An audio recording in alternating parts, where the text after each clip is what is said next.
सुप्रभात बच्चों, आज हम आपकी पाठ्य पुस्तक संस्कृत के पाठ 3 का अध्ययन करेंगे, जिसका शीर्षक है सूर्य। तो चलिए पाठ को शुरू करते हैं और जानते हैं पाठ के विषय में। पाठ 3 सूर्य। प्रस्तुत पाठ में लेखक ने सूर्य को इस संसार की आत्मा बताया है। तो बच्चों, जो ये पाठ है इसमें लेखक सूर्य को इस संसार की, इस जगत की आत्मा बता रहे हैं, इस जगत का आधार बता रहे हैं। तो चलिए अब हम पाठ को अर्थ के साथ पढ़ लेते हैं। प्रभाकरः प्रातः काले उदेति सूर्योदयेन सह दिवसारंभ भवति। सूर्य सुबह के समय उदय होता है, यानी कि सुबह के समय सूर्य निकलता है और सूर्य के उदय होते ही, सूर्य के निकलते ही दिवस का, दिन का प्रारंभ होता है। सूर्योदयात् प्राक उषः कालो भवति यो हि अतीव रमणीय भवति। सूर्योदय से पहले, यानी कि सूर्य के निकलने से पहले उषा काल होता है और यह बहुत ही सुंदर दिखाई देता है। सर्वे ग्रह सूर्या परिक्रामन्ति पृथ्वी अपनी सूर्यस्य परिक्रामति। सभी ग्रह सूर्य की परिक्रमा करते हैं, सूर्य के चक्कर लगाते हैं, और जो हमारी पृथ्वी है वो भी सूर्य की परिक्रमा करती है, उसके चक्कर लगाती है। पृथ्वीया सूर्यस्य परिक्रमा कालः संवत्सर कालः। पृथ्वी के सूर्य की परिक्रमा लगाने को, सूर्य के चक्कर लगाने को हम कहते हैं संवत्सर काल। अतः सूर्य एव कालस्य कारणम। इसीलिए सूर्य जो है वो समय का कारण होता है। सूर्य के परिक्रमा करते रहने से क्या होता है, जब पृथ्वी सूर्य की परिक्रमा करती है तो उसी के कारण दिन रात होते हैं, समय चलता रहता है। अतएव जना प्रातः श्रद्धया सूर्यम नमन्ति। इसीलिए लोग प्रातः काल के समय, सुबह के समय श्रद्धा से सूर्य को नमस्कार करते हैं। सूर्य से नामंत त्राणी भास्कर प्रभाकर दिवाकर भानु आदित्य अर्क रवि प्रभृतिनी अनेकानी संति। और सूर्य के ही अनेक और भी नाम हैं, जैसे प्रभाकर, भास्कर, दिवाकर, भानु, आदित्य, अर्क, रवि आदि। ये सारे क्या हैं, सूर्य के अनेक नाम हैं। सूर्य एव अस्माकं सर्व व्यवहाराणां प्रवर्तक का वर्तते। सूर्य ही हमारे सभी व्यवहारों को करने का कारण है, यानी कि सूर्य के निकलते ही हमारे सारे कार्य प्रारंभ हो जाते हैं, सभी प्रकार के हम व्यवहार शुरू कर देते हैं। जो जितने भी हम प्रकार के व्यवहारों को करते हैं वो सबका कारण क्या है, सबका जो प्रवर्तक है, सबको कार्य को करने वाला जो है वो है सूर्य। दिवसे एव जीवा कार्याणि कुर्वन्ति। दिन के समय ही सभी प्राणी अपने अपने कार्यों को करते हैं, सभी कार्यों को करते हैं सभी जीव। वनस्पत्या सूर्य प्रकाशम विना न जीवंती। चाहती हैं जो भी वनस्पति, जैसे कि पेड़ पौधे, वो सूर्य के प्रकाश के बिना जीवित नहीं रह सकते, जिंदा नहीं रह सकते अगर उन्हें सूर्य का प्रकाश ना मिले।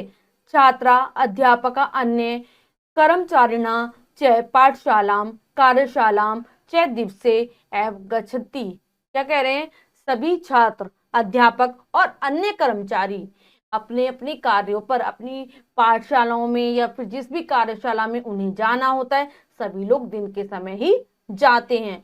भारतीय देव पूजनम यज्ञम च दिवस काले एव कुर्वन्ति। और भारतीय देवताओं की पूजा, यज्ञ आदि सभी कार्य जो भी होते हैं वो दिन के समय ही करते हैं। ग्रीष्म ऋतु सूर्य प्रचंडम तपति। जब गर्मियों की का मौसम होता है तो सूर्य अपने प्रचंड, यानी कि बहुत तेजी के साथ तपता है, बहुत गर्मी रहती है सूर्य में उस समय, ग्रीष्म ऋतु में जब होती है, प्रचंड ताप पर रहता है सूर्य। तदानीम सागरस्य जलम शोष्यति। उस समय वह जो समुद्र का जो जल होता है उसको सोख लेता है, उसका शोषण कर लेता है। तस्य जलस्य सूर्योष्मणम वाष्पीकरणम भवति।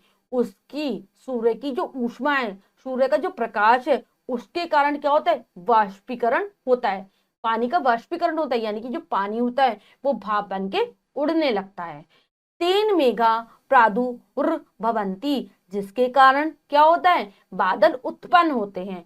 वर्ष ऋतु से मेघा वर्षंती। और वर्षा ऋतु में ये ही बादल बरसते हैं।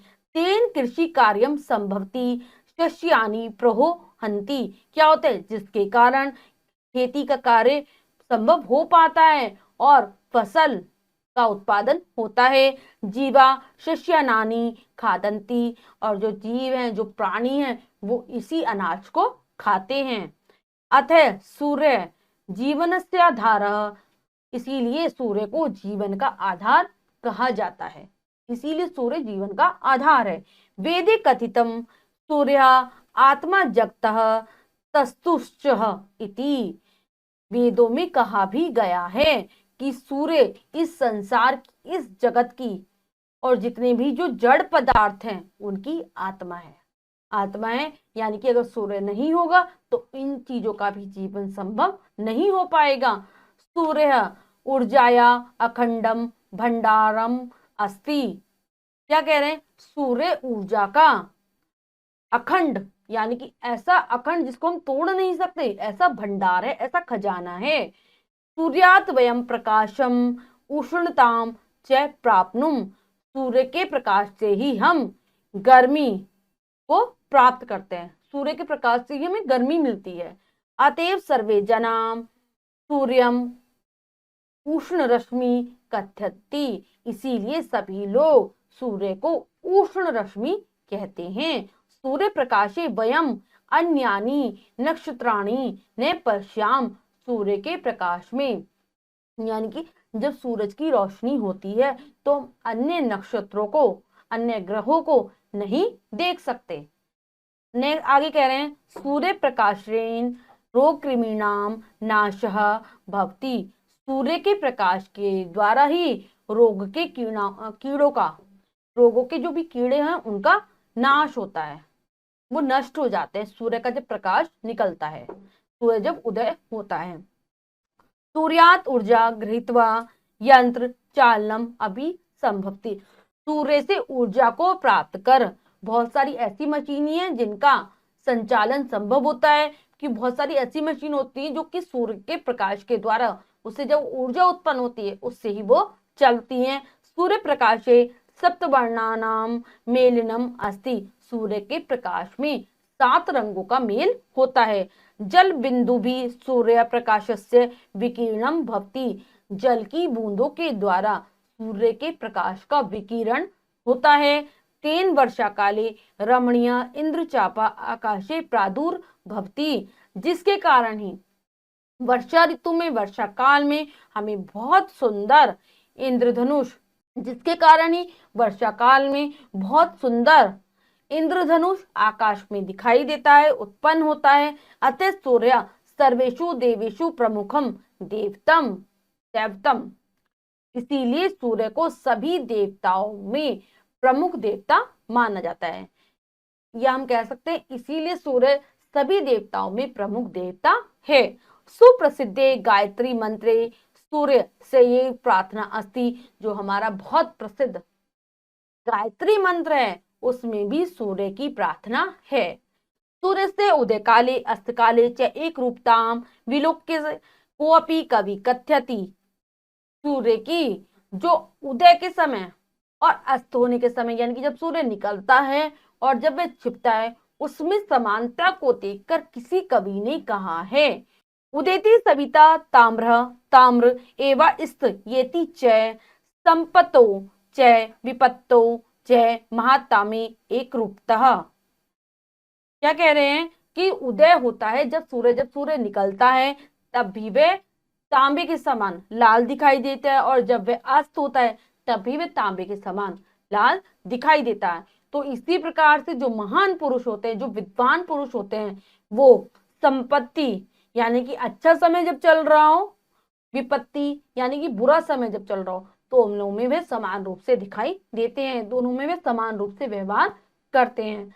तो बच्चों, हमने इस पाठ में पढ़ा सूर्य के विषय में कि किस प्रकार से वह हमारे जीवन का आधार है। अब हम पाठ के शब्दार्थ कर लेते हैं। शब्दार्थ उदेति, पहला पढ़ेंगे उदेति उगता है। सूर्योदयात् प्राक, सूर्य के उदय होने से पहले। नामंत्राणी, दूसरे नाम। सर्वे सभी, ग्रह मंगल बुध आदि ग्रह परिक्रामंती परिक्रमा करते हैं। कालस्य समय का सर्व व्यवहाराणाम समस्त व्यवहारों का प्रवर्तक चलाने वाला जन्मदाता। न जीवंती जीवित नहीं रहती है। प्रचंडम बहुत तेज। तदानीम उस समय शोषयति सोख लेता है। सूर्योष्मणा सूर्य की ऊष्मा से गर्मी से। बाष्पीकरणम भाप बनने की क्रिया। प्रादुर्भवंती उत्पन्न होते हैं। शस्यानि फसलें प्रहोहंती उगती हैं।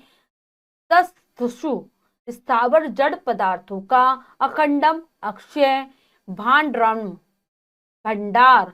नक्षत्राणि तारों का रोगी कृमिणाम रोग के कीटाणुओं का गृहीत्वा लेकर विकिरणम फैलाव। इंद्रचाप इंद्र धनुष एक रूपताम समानता को विलोक्य देखकर कोअपि कोई भी।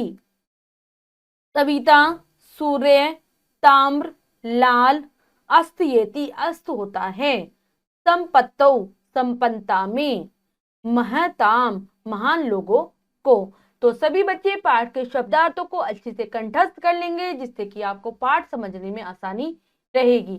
अब हम पाठ का अभ्यास कार्य कर लेते हैं। अभ्यास तो पहला प्रश्न पढ़ेंगे जो कि है लिखितम से। तो चलिए पहला प्रश्न पढ़ते हैं और उसे करने की कोशिश करते हैं। उचितम उत्तरप्रदम वृतम रज्यत सही विकल्प वाले गोले को रंगिए। तो बच्चों जो ये प्रश्न है इसमें 4 विकल्प हैं, 3 विकल्प गलत हैं, 1 विकल्प सही है। हमें सही विकल्प को चुनना है और उसके गोले को रंग देना है। तो चलिए कर लेते हैं। प्रभाकरः रिक्त स्थान उदेति प्रातः काले मध्याह्ने अपराह्ने संध्या काले। तो प्रभाकर यानी कि सूर्य उदय होता है। तो वो कब उदय होता है? वो होता है प्रातः काले। नंबर ए विकल्प सही है। तो हमें नंबर ए वाले गोले को रंग देना है। नेक्स्ट है पृथ्वी अपि रिक्त स्थान परिक्रामति चंद्रस्य सूर्यस्य नक्षत्रस्य एतेषां सर्वेषां। तो सूर्य परिक्रमा करती है। वो किसकी परिक्रमा करती है? वो करती है सूर्य की परिक्रमा।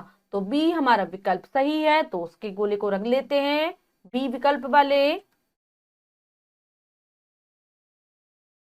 नेक्स्ट है रिक्त स्थान प्रातः उदेति सूर्य चंद्र तारा नक्षत्र। तो प्रातः यानी कि सुबह के समय जो उदय होता है निकलता है वो है सूर्य। तो नंबर ए विकल्प सही है। तो चलिए लगाते हैं नंबर ए विकल्प पर।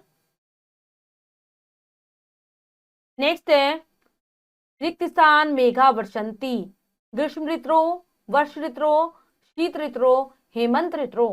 तो मेघ बरसते हैं बादल बरसते हैं कौन सी ऋतु में? वो बरसते हैं वर्ष ऋतु में। यानी कि बी विकल्प सही है। लगाएंगे बी विकल्प पर। नेक्स्ट है रिक्त स्थान वयम अन्यानी नक्षत्राणि न पश्याम। तो हम किसके प्रकाश में अन्य नक्षत्रों को नहीं देख पाते? चंद्र प्रकाशे सूर्य प्रकाशे दीप प्रकाशे विद्युत प्रकाशे। तो हम सूर्य के प्रकाश में अन्य नक्षत्रों को नहीं देख पाते।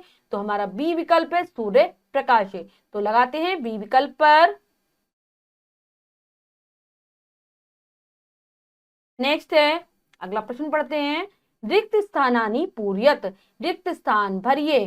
तो बच्चों नीचे हमें दिए गए हैं रिक्त स्थान जिनकी हमें पूर्ति उचित शब्दों के द्वारा करनी है। तो चलिए करते हैं। पहले पढ़ते हैं तेन रिक्त स्थान प्रादुर्भवंती। तो तेन आ जाएगा मेघा जिससे बादल उत्पन्न होते हैं मेघा।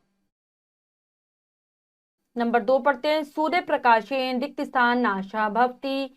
तो किसका नाश होता है सूर्य के प्रकाश से?